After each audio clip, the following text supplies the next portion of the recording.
Hello everyone and welcome back to our virtual Mishnah Berurah share. We're holding Mishnah Berurah Chelik Beis, and Amir Hashem, today we will be learning Daf Ayin Beis Amid Beis. We are continuing to learn Hilchas Dvarim Hanoi Hagim Baseuda, and we have been discussing proper etiquette during meals according to halacha. We pick up today on Daf Ayin Beis Amid Aleph Siman Kuf Ayin Sif Hey 1, 2, 3, 4, 5. 5 lines off the bottom of the Shulchan Aruch and Ayin Beis Amid Aleph. Siman Kuf Ayin Sif Hey. Of course, before we begin, our learning should be a schus for Achenu Kol Beis Yisrael, Hanusuna Batzaru Bashivya Ha'imdim Bein Bayam Bein Bayabasha Hamakim Yerachem Aleihem V'Yitziem Yitzar L'Rvacha Me'afelu La'ira U'Mishibad L'Geula Hashta Bagala V'Zman Kariv V'Nemar Amen. Our learning should be a schus for Shalema for our real Yosef ben Miriam Rezel and for Miriam ben Chayesar, who are in need of Rachem Shamayim. So, says the Mechaber, Siman Kuf Ayin Sif Hey. Hanichnas labayis. When somebody comes into somebody else's house as a guest, kol ma sheyarma lo balabayis yaseh. Whatever the balabayis asks him to do, whatever the balabayis tells him he should do, that's what he should do. Says the Mishnah Berurah is cut tezayin.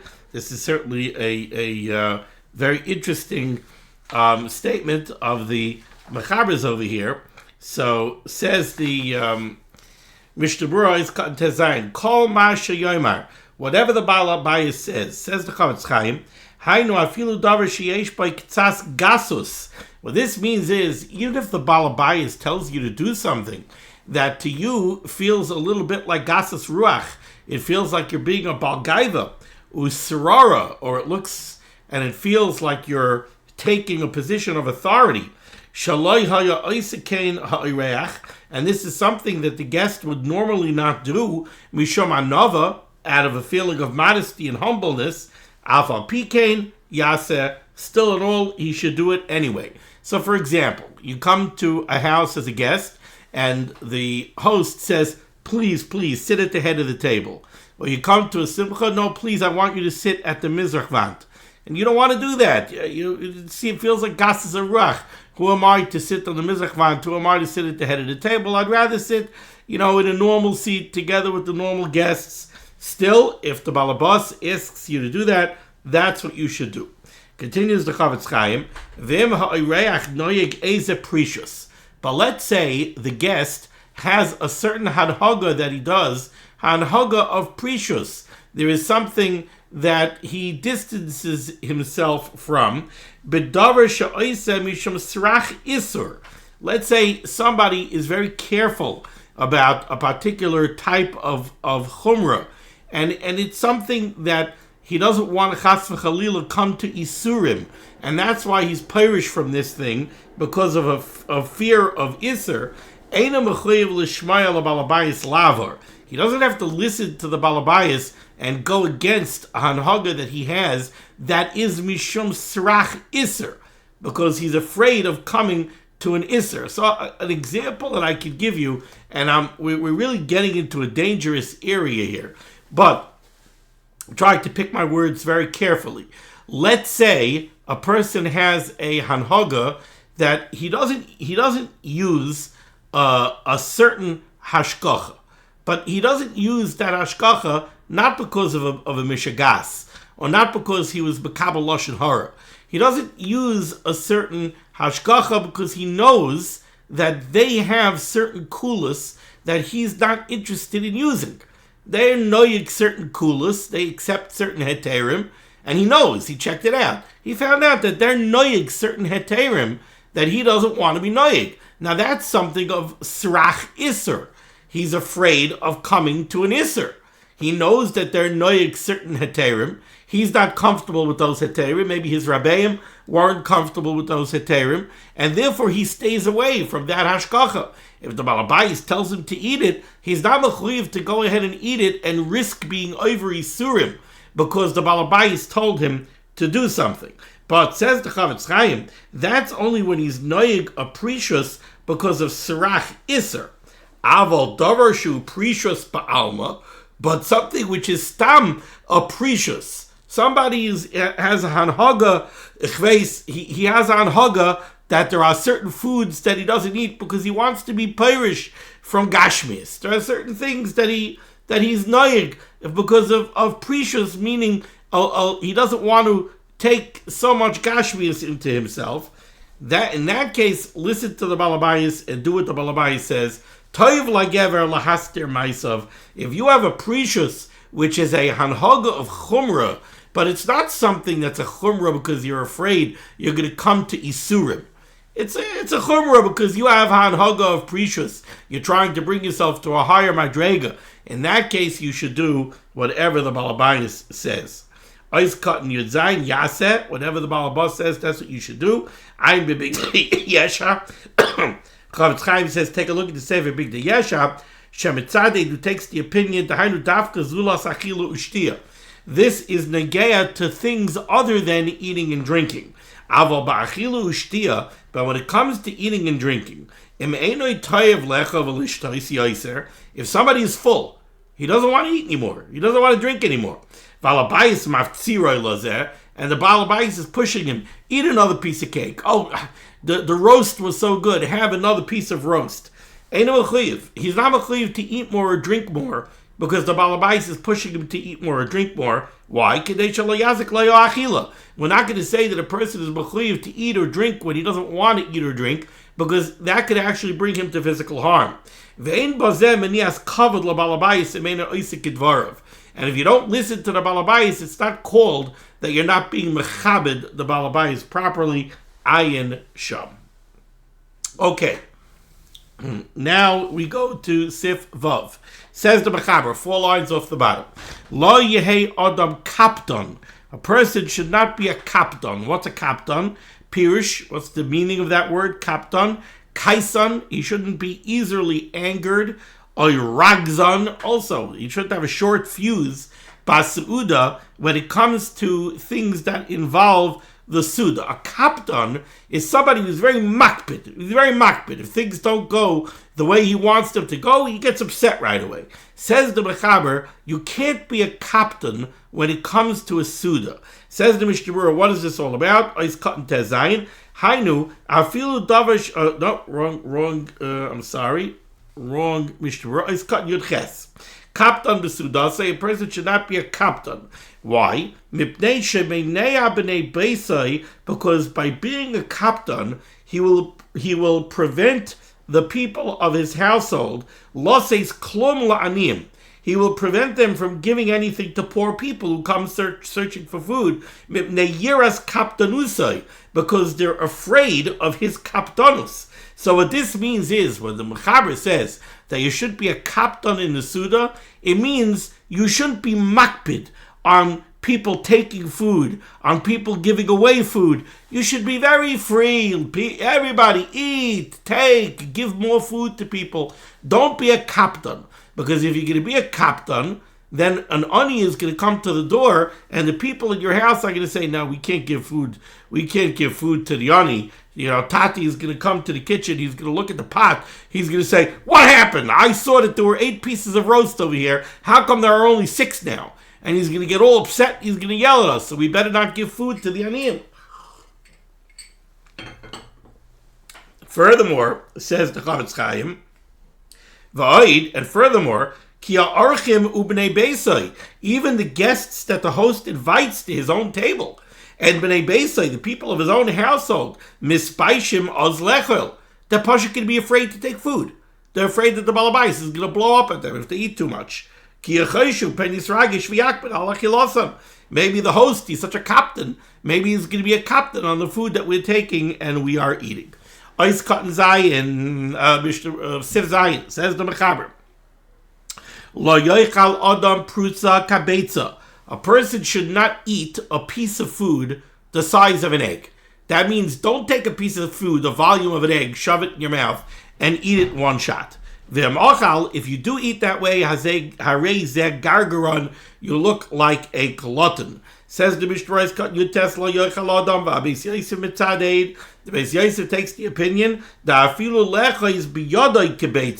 even to take a piece of food the size of an egg, ain't a kedai. Even if you're going to take it, you're going to take a bite out of it, you're not going to eat the whole thing in one shot. You're not going to shove the whole kibbetza in your mouth in one shot. You're going to pick up a piece that's a kibbetza, and then eat from it. The Beis Yosef says even that is not kedai,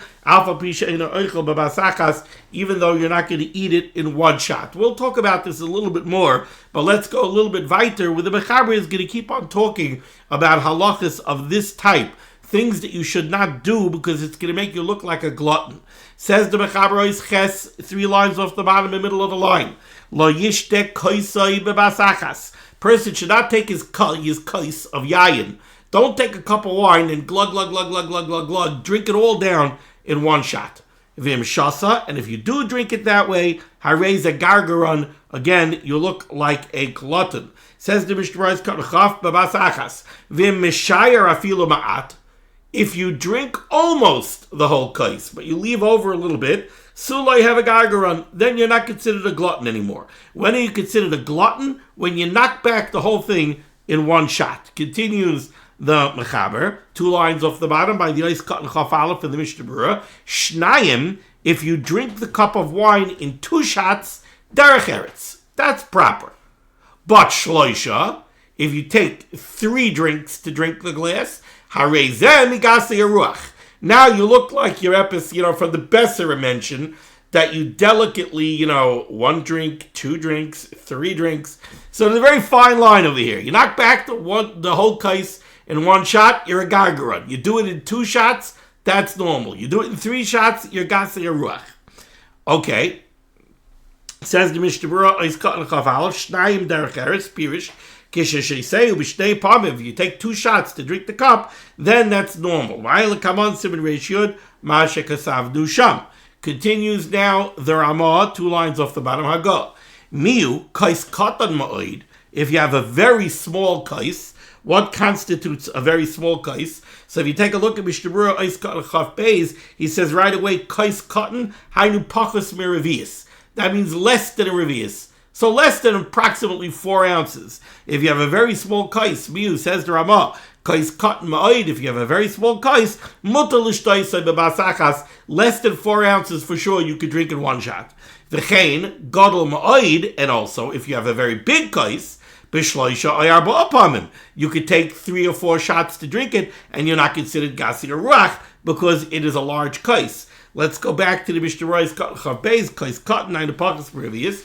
V'chol zeh, and all of this discussion, says the Mishnah Berurah, kisha ha'adam beinani, we're talking about a normal-sized person, ubestam yayin, and we're talking about normal wine, avamisha kreisai rechava, but if you have a very large, portly fellow, a yayin masaik, or you're dealing with very sweet wine, nishtana hashir, then the shir changes. A very, very large person is not considered a gargaron. He's not considered a glutton if he knocks back 5 ounces of wine in 1 shot. For him, 5 ounces of wine is nothing. Also, we're talking over here about normal wine. If it's very sweet wine, it's, some of the wines nowadays, they say they're like cherry soda. So that, if you knock it back in 1 shot, you don't look like a gargaron. According to this, says the Chavetz Chaim, when it comes to our beer that is not very strong, certainly you can knock back more than 4 ounces and not be considered gase haruach or and not be considered a gargaron. Okay, now we turn to page Tayin Beis Amud Beis, and we're here in Sif Tes, top line of the Shulchan Aruch. Says the Mechaber, and I don't know exactly what this means, but I can tell you what the concept behind it is. The Mechaber says, Lo yoichal shum oy batzal, you should not eat garlic or an onion, me roishoy, eating it from its top, ela me olav, you should eat it from the leaves. V'imachal, and if you eat it me roishoy, hareze ravson, you are considered, again, not a glutton, but a ravson is somebody who's famished and he's chopping the food. So don't eat it. Don't eat the garlic or the onion. Me roishai, eat it me olav. Okay, let's take a look here at the Mishnah Berurah. Ais Kan Chav Gimel me roishai. Pirish. The Chavetz Chaim says, what does this mean? Me roishai, from the head, from the tip. Says the Mishnah Berurah, Ki hashum halavan, ki hashum, when it comes to garlic, halavan sheboi mi bifnim, it's the white, nice clove of garlic that's inside, hu hameshubach sheboi. That is the beauty of the garlic. That's the delicious part of the garlic. The nice, clean, white clove on the inside. Ve'ha'olin ha'yerukin shemilamala, the green leaves that are near the top and outside, geruin mehen. Those are not as good. Those are inferior to the good white part of the garlic that's inside. And therefore, says the Mishnah Berurah, umechsi karavson, you look like a famished person that's going to chop food. If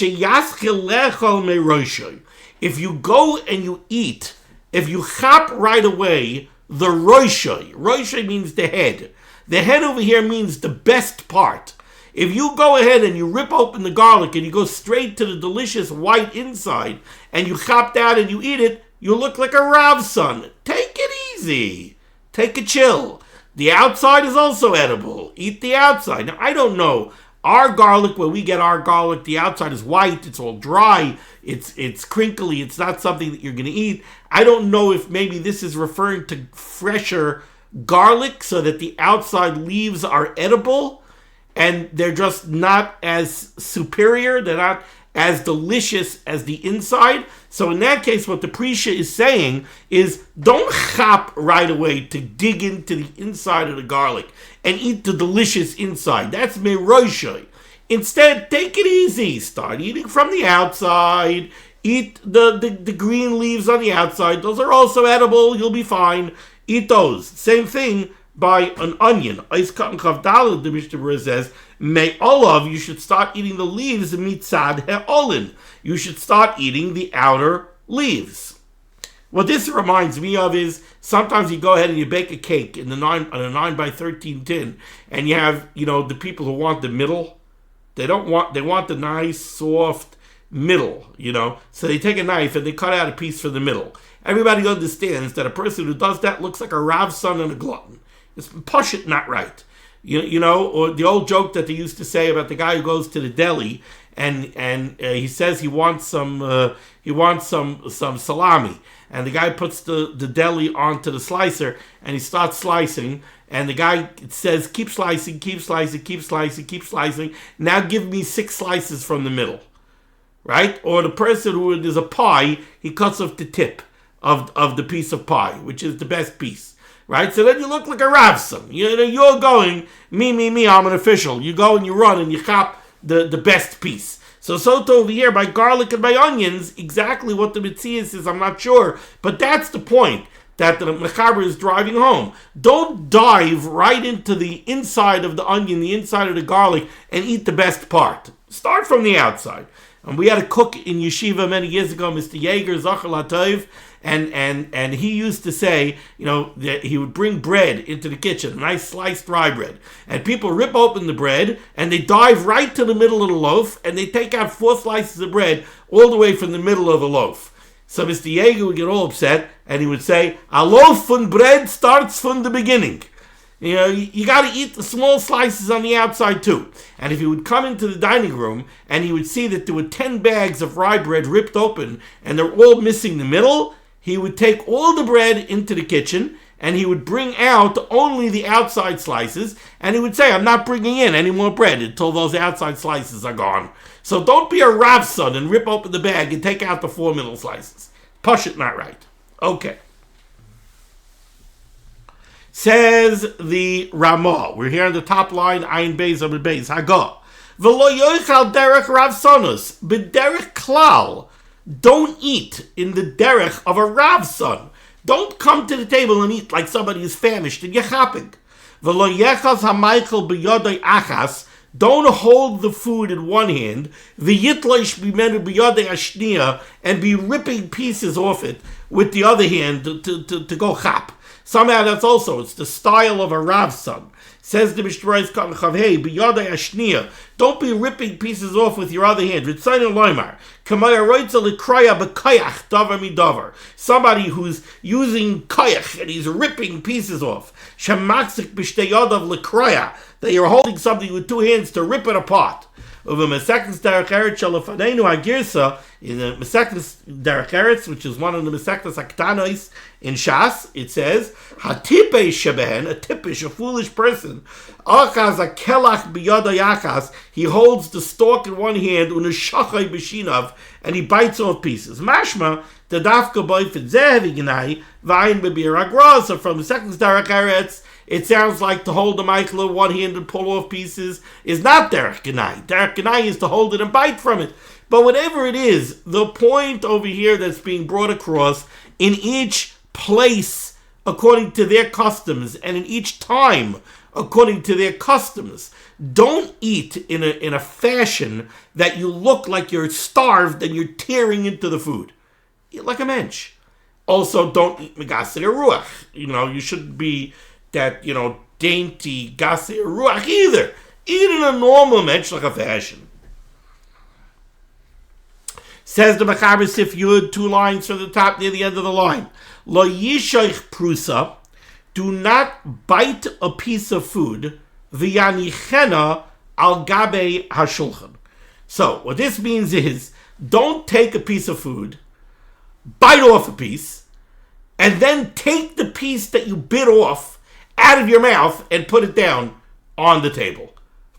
That sounds mius to the extreme, right? Don't bite a piece of food off of a piece and then take it out of your mouth and put it down on the table. Ois katan chavav, says the Mishnah Berurah, because this mamish is going to famias people. It's disgusting. Don't do disgusting things by the table that are going to make other people uncomfortable and upset. Ois katan yuralef, 3 lines from the top. Lo yishte adam shnei koisais babasachas besach sudasai. Don't guzzle down 2 cups, v'yavarich birkas hamazon, and then bench. Memnei shenira kegargaron. Again, you look like a glutton. What does this mean? Ois katan chav zayin, says the Mishnah Berurah, lo yishte v'yavarich birkas hamazon. If you gulp down 2 cups in one shot, it looks like it looks like you're trying to soak the food that you have eaten.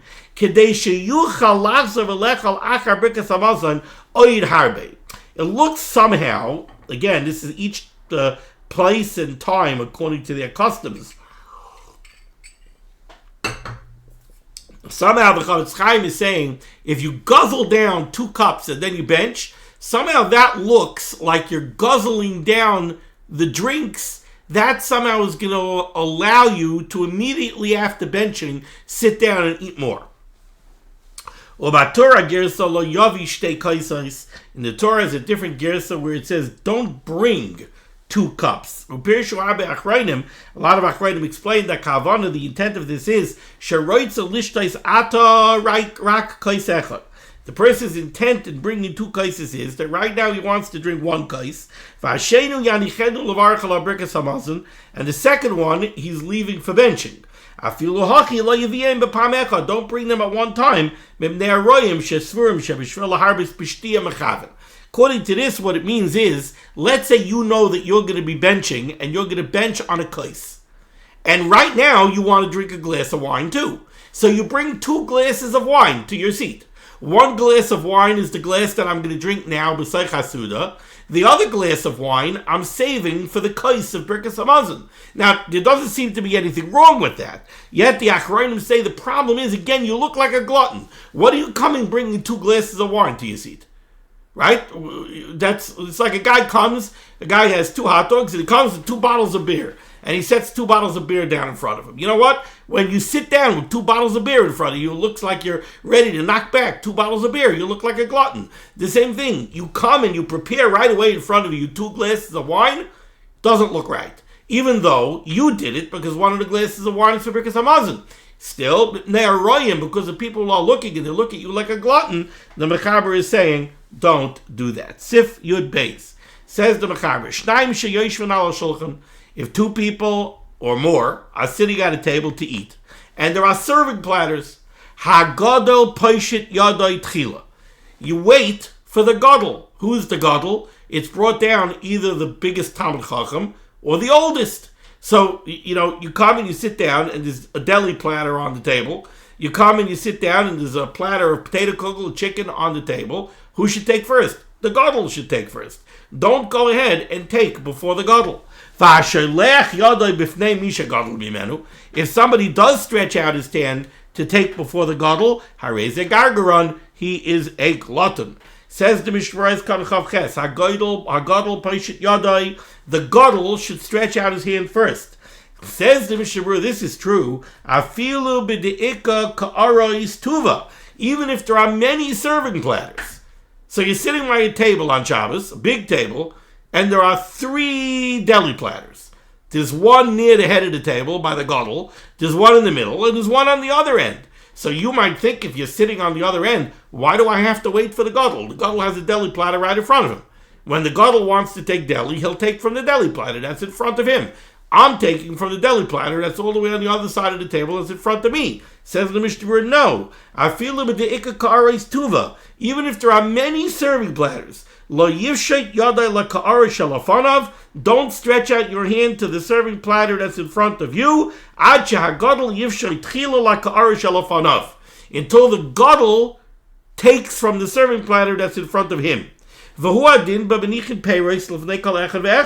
This is true also if they put fruits or another dish in front of every single person. So let's say you sit down by a Suda, and the fish has already been plated and served Friday night. So you've got fish in front of you, the gadol has got fish in front of him, the next guy's got fish in front of him. So why shouldn't I start eating before the gadol? The gadol has his fish. If he wants to start eating, he'll start eating. No, it's not derech eretz to start eating before the gadol, even though you have your own portion and he has his own portion. Yivshay the gadol yadav tchila. The gadol should start first. Sif Yud Gimel. Hanichnas labayis. When somebody comes into a house of a host, lo yoymar tnuli lecha. He shouldn't say, give me food to eat. Ache yomru hein. Wait until they offer you food. Don't come in and say, give me food. Says the Mishnah Berurah, lebeis balabayis. It means you're coming in to somebody else's house. You're coming into a house where there is another balabayis. You are not the balabayis. You don't walk in and say, give me food. Obviously, says the Mishnah Berurah, we're not talking about a case where you're in a hotel or a restaurant or an inn where you're paying for your food. If you're paying for your food, you're entitled to say, give me food. We're talking about a case where you're a guest. You're walking in, there's a balabayis. Don't walk in, sit down by the table and say, no, bring me my food. On the other hand, if they put down a portion in front of you, you don't have to wait until they give you permission to eat. If they actually served food to you, you're entitled to eat it. Now we have a very interesting halacha over here. Says the Ramah, Hagah. Very interesting halacha.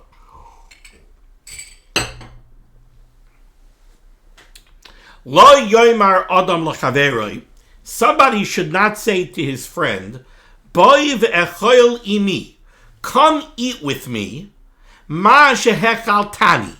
What you once served me. In other words, Reuven once ate in Shimon's house. Reuven went to Shimon and he ate by Shimon, and Shimon gave him, they sat down, on the deck in the backyard, and they had 2 hot dogs and a beer and a piece of cake for dessert. And that was in Shimon's house. Now Reuven invites Shimon to come to his house. And he says, come Shimon, come to me, eat by me, and I'll give you what you served me. What does it sound like? It sounds like Reuven is paying Shimon back. Reuven is telling Shimon, come eat by me like I ate by you. It sounds like I ate by you from your food, so I owe you. Now I'm inviting you to come eat by me to pay you back. What's wrong with that? I'll tell you what's wrong with that. What's wrong with it is, let's say when Reuven ate by Shimon, he had 2 hot dogs and a beer. And now when Shimon eats by Reuven, he's going to have 2 hot dogs with the works, with baked beans, with beer, and with a good piece of chocolate cake for dessert. oh, Reuven is serving Shimon more than Shimon served Reuven. Now, if it's taka payback, it looks like ribbis. What's ribbis? Ribbis is interest, where, let's say, Reuven borrowed $100 from Shimon, and he pays him back $110. That's ribbis. He's paying him more than he borrowed. That's an issa daraisa. Over here, we're not talking about an issa daraisa, but over here, we're constructing a situation where since Reuven is telling Shimon, come eat by me like I ate by you, it sounds like he's paying him back. And then if he gives Shimon more than what Shimon gave him, it's a mechsi karibis. It looks like ribbis. It's not ribbis. It's not real ribbis. But it's a mechsi karibis. Let's see it inside. Says the Ramah, Hago, Lo yomer adam lechaveroi, somebody should not say to his friend, Boi ve'echoli mi, come eat by me, ma sheheh chaltani, what you fed me. Because now it looks like he's repaying a debt that he owes his friend. If he's repaying him, it looks like he's looking at the original meal that he ate by his friend as a loan. And now he's repaying the loan. And then we have to be concerned that he might feed him more than he fed him. The isbei mishum ribbis, like the Mishnah Berurah says, it doesn't mean that it's real ribbis, it's a mechsi ribbis. Let's take a look at the Mishnah Berurah here. How the Mishnah Berurah explains this. Ois cotton lamed aleph. Mishum ribbis, kalaymar de mechsi ribbis. It looks like ribbis. Alva midino lav ribbisu. Mikra adin, it's not really ribbis. Because nobody had any intent over here that it's a loan, that it's a repayment. It's certainly not ribbis, but it's a mechsi ribbis. So that's usher. But, says the Ramah, let's continue the Ramah right by the Ois Lamed Beis for the Mishnah Berurah, 1, 2, 3, 4, 5, 6 lines off the bottom. Aval, however, says the Ramah, Aval, however, says the Ramah, Mutter loy maloi, it is permissible to say to your friend, Boy ve'echol imi, come eat by me, ve'echol imecha b'pam acheres, and I'll eat by you another time. That's okay. There's nothing wrong with that. Umutter lechol imay achakach, and then later on he could eat by his friend, afilu b'seuda yaiser gedola, even by an even bigger suda. That's okay. Says the Mishnah Berurah cut lamed beis, avumutter loymar deina miskavet klal bazel chayiv. Because now over here, zikr, it's very obvious that nobody has any dreams of a debt or incurring a debt. Rak oimikein derech hamusar. He's just being very nice to the guy. Shelo yisarev neged dvarav, that the guy shouldn't refuse to eat by him. V'yochal imay, and he should come eat by him. V'lo yikshe be'einav lechal imay b'chinam. He shouldn't feel like I don't want to. Reuven tells Shimon, come eat by me. Shimon will say, nah, I don't want to be matriach you. I don't want you to put yourself out. So instead what Reuven tells Shimon is, come eat by me, and another time I'll eat by you. You know what I mean? So now there's no debt over here. When Shimon comes and eats by Reuven, Shimon doesn't owe Reuven anything. And when Reuven goes later on and eats by Shimon, even if he eats a Suda G'dayla, Shimon is not paying him back. Shimon never felt that he had a chayiv that he had to pay. But the Taz didn't like this either. You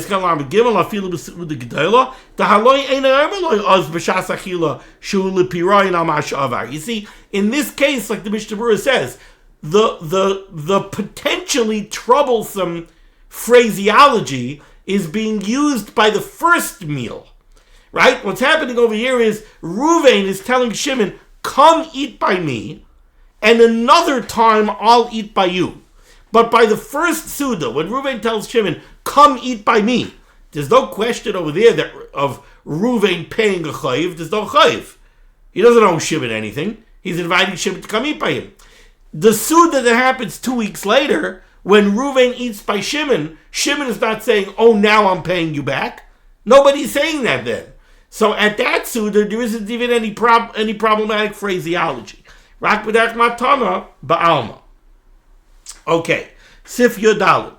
Lo yifrais adam prusa al gabe ha'ka'ara. Do not break bread over the serving platter of food. Don't take your challah and break your challah over the roast, because then crumbs from the challah fall into the roast, and by some people that makes it mias. What are you doing? So don't do that. Lo yifrisan prusa gabe hakara, aval mikaneach hakara baprusa. But what you could do is, when the serving plate is empty and there's gravy on the serving plate, you could take challah and you could wipe out the gravy from the serving plate and eat it. That you could do.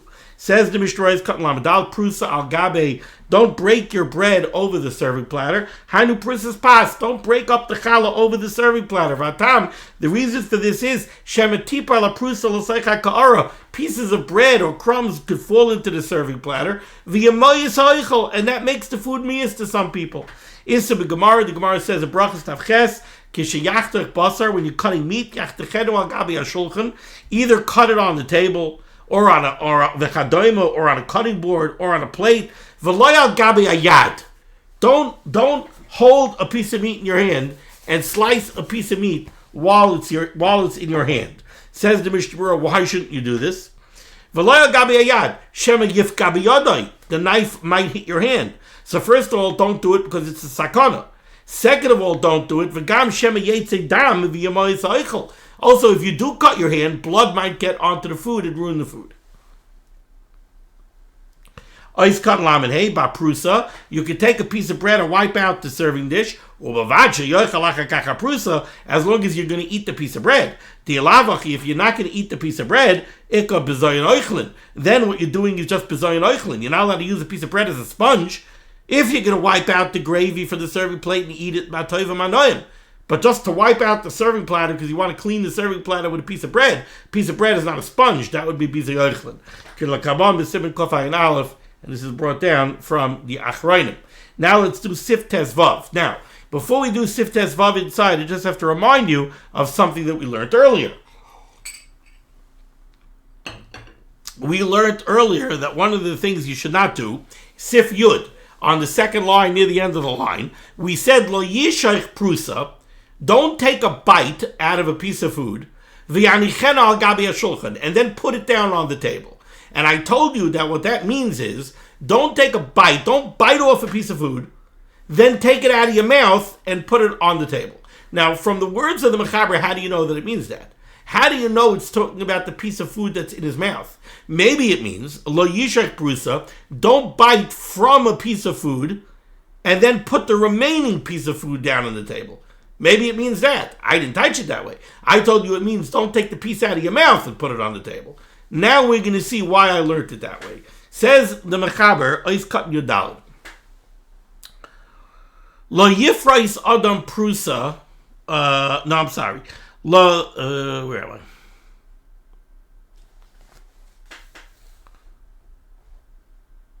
No, I'm sorry. We're at Sif Tes Vav. Okay. What I just told you we are going to learn about in Sif Tes Vav, but that's not the first halacha. The first halacha in Sif Tes Vav, 4 lines off the bottom, last one on the line. Lo yalakid perurin. Don't collect crumbs on the table. Don't make a pile of crumbs on the table. Mipnei shehu mamche pirish matrid daitoi shel chaveroi. Some people, for some reason, the Mechaber says that gets some people crazy. So it bothers them. It aggravates them. Don't do things that people find aggravating. I don't know if pshat is that it's playing with the food. You know, if somebody's watching somebody at the table playing with the food and making a sandcastle out of the crumbs, it annoys people. So don't do it. Don't do things that annoy people. Says there is no Mishnah Berurah on this. Okay, now, the next halacha. 3 lines off the bottom near the end of the line. V'lo yishar prusa, don't bite a piece of food. V'yitneno lifnei chaveroi, and put it in front of your friend, oy l'soicha ka'ara, or back into the serving dish. Levi she'ein das kalabria shaveh, because this is not something that everybody can handle. A lot of people can't handle this. Now, take a look at the Mishnah Berurah lamed vav. V'lo yishak prusa, l'chayra hanum l'dzemi mikoshke de Sif Yud. Wait a second, says the Mishnah Berurah. Don't we already know this from Sif Yud? Da'afilu agabi hashulchan aser. In other words, at first glance, the halacha of Sif Yud and the halacha of Sif Tes Vav are the same. In Sif Yud, we said, don't bite a piece of food and then put it on the table. That's what we said in Sif Yud. Now in Sif Tezvav we're saying, don't bite a piece of food and put it where? Either in front of your friend or on the serving platter.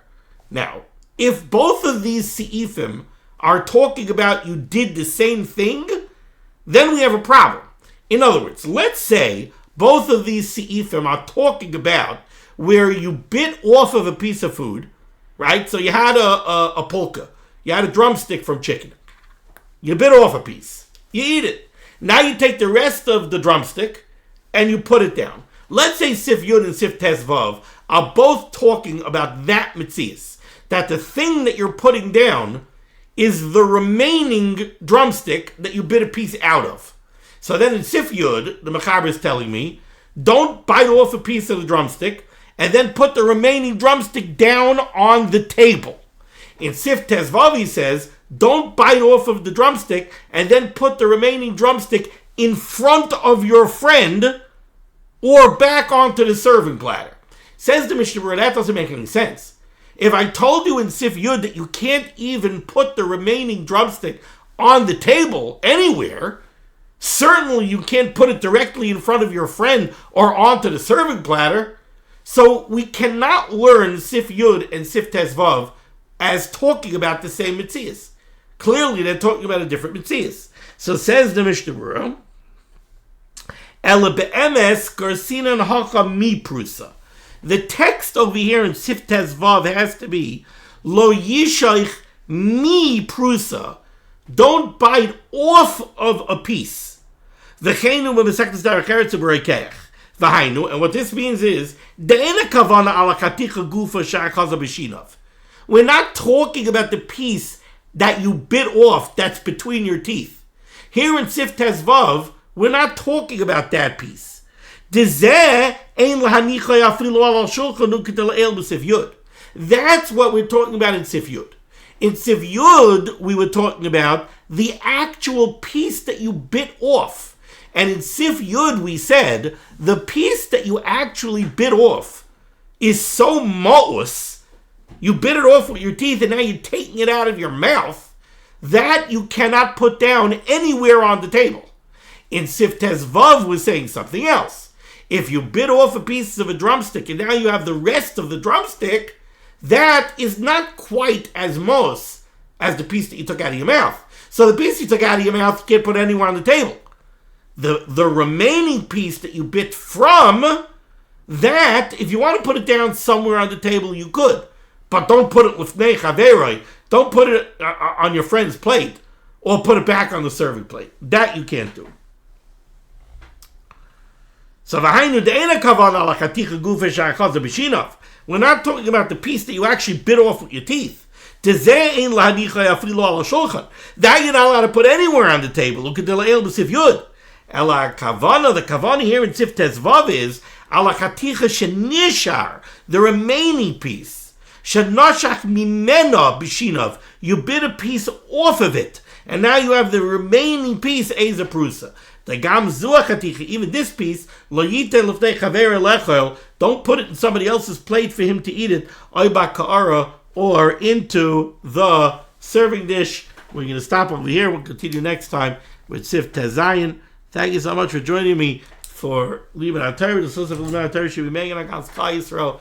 Your Rebbeinu Shalom should send Yeshua's refuahs panasim shidduchim to all those in need. We should be zeicher to see the Geula Shlema with the Bias Kol Tzedek b'meher v'yameinu. Amen. Be well.